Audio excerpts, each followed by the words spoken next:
कमजोर ईमान कुफर कांड जी मुसलमान खौफ का कमजोर ईमान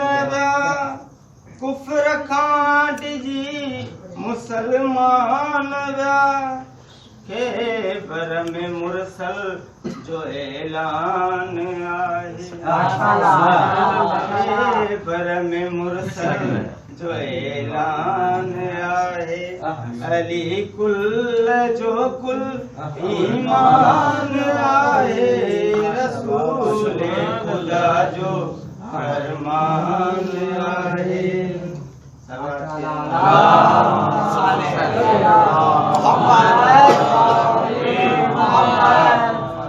अली वजह उलाते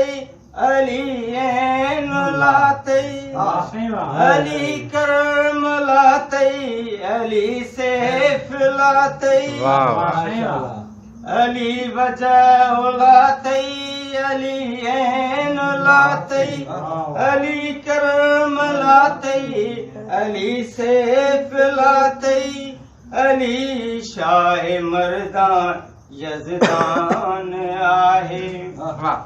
अली कुल जो कुल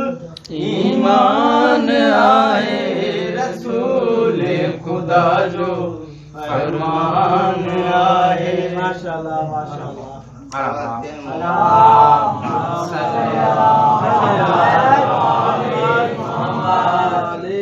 झोलिय में रिसालत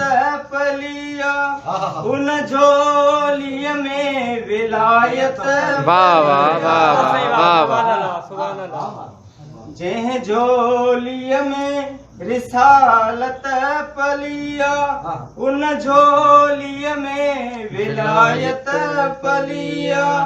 बिनी जो मुहाफिज इमरान बिनी जो बेशक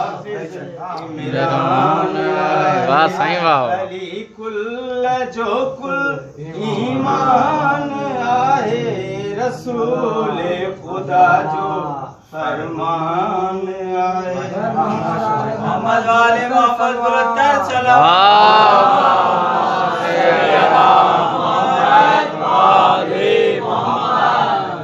अर्श फर्श ते आबाद शाही अली ही जाने तो राज इलाही अर्शो फर्श ते आबाद शाही अली ही जाने तो राज इलाही कब्र में शर जो मीजान आए अली कुल जो कुल ईमान आए रसूल खुदा जो फरमान आए